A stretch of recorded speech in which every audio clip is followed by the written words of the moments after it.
Hello, and welcome to Legacy Lane. Today, Legacy Lane presents Who is Aruru, goddess of creation of humans and shaper of humanity. Aruru is a goddess whose story originates from the ancient lands of Sumer. This region, nestled in southern Mesopotamia, was a cradle of civilization. People first began to write their thoughts and beliefs down on clay tablets more than 4,000 years ago. In these incredibly old Sumerian myths and Akkadian myths, Aruru emerges as a figure of profound importance. She is one of the divine creators, a shaper of life itself. Her primary role is the crafting of the first human beings. Her hands mold the clay. Her breath gives it the spark of existence. She is the divine midwife at the birth of humanity, a quiet but essential force behind our entire story. The importance of Aruru lies in her fundamental power. While other gods might rule the heavens, command the storms, or wage celestial wars, Aruru's domain is the very beginning of life. Her act enables every mortal story and gives the gods their worshippers, making her a foundational pillar of Mesopotamian cosmology. Aruru does not appear in the ancient texts as a single, clearly defined goddess with one unchangeable identity. Instead, her essence is captured through a fluid collection of names and epithets that highlight different facets of her creative power. She is a composite figure, a divine concept Mesopotamian scribes and priests approached from various angles. In some myths, she is specifically called Aruru, the name most famously linked to her creation of Enkidu. In other creation accounts, this role is attributed to Ninhursag, Lady of the Mountain Foothills, Ninmah, the Exalted Lady, and Belet-Ili, Lady of the Gods. These names emphasize her tie to the untamed earth and the raw materials of life, and her authority within the divine assembly. Aruru seems a more specific, personal name used in poetry to make her a distinct character in story. Tracing her origins is like seeking the source of a great river. The gods simply are, existing within cosmic order from earliest times. Poems call her a powerful mother, sister to Enlil, dwelling between sacred mountains and celestial councils, defined by actions rather than a personal backstory. When the gods need a being made, they turn to her. Ancient priests focused less on her birth and more on her function as womb goddess, translating divine idea into living reality. One of the most profound myths tells how humanity was created. In Atrahasis, the Igigi gods tire of backbreaking labor, digging canals, maintaining the earth for the senior gods. They go on strike, burning their tools, and surround the dwelling of Enlil. The gods decide to create a new class of workers. Enki proposes, but Nintu, Mami, must carry it out. She mixes clay with divine flesh and blood, intellect of a sacrificed god, infusing spirit and mind. She pinches off 14 pieces, 7 male, 7 female. Each figure receives intimate, careful attention. Placed within the womb of creation, brick-like forms await life. Rituals summon birth goddesses. After a tense 10 months, the first humans are born.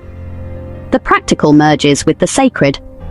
Humans, earthborn yet God-sparked, are destined to serve the gods and find meaning in work, worship, and cosmic order. Imagining a goddess's daily life means entering mythic time.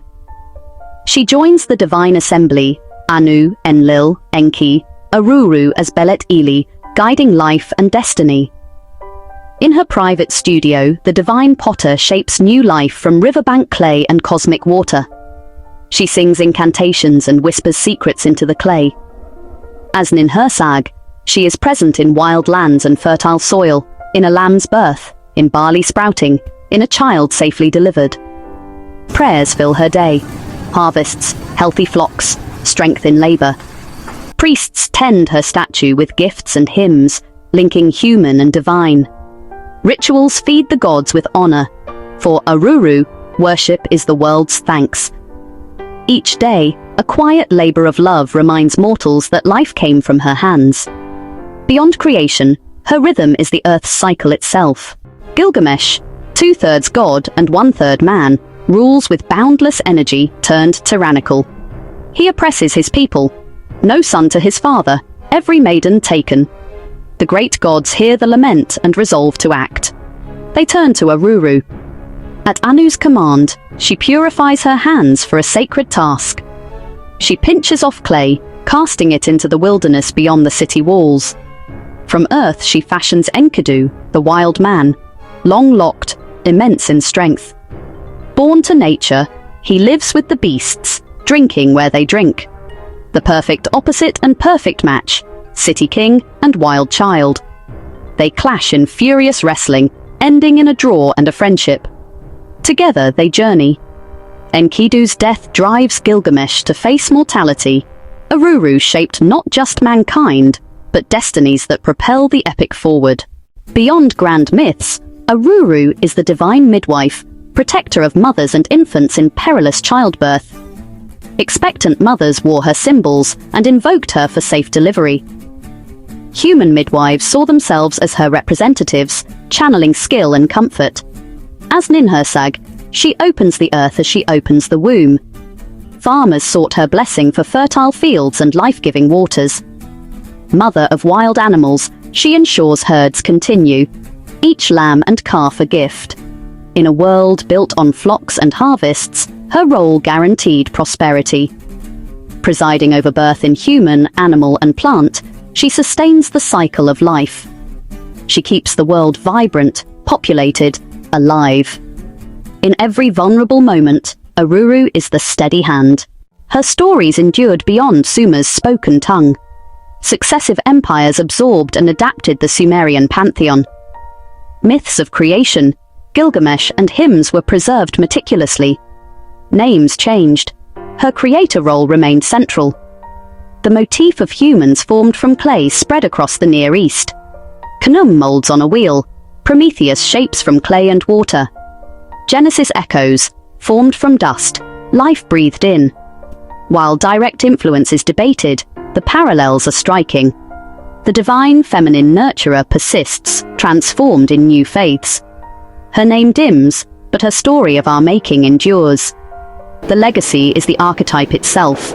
Creator, caretaker, life-giver. Reverence for Aruru lived in daily life. Art, ritual, sacred spaces. Countless artifacts attest to a mother goddess's worship. Clay and terracotta forms, talismans of fertility and birth. Kept in homes or worn for protection, faith became tactile. In great temples, ceremonies aligned with her functions. Blessings for newborns, aid in labor, agricultural festivals.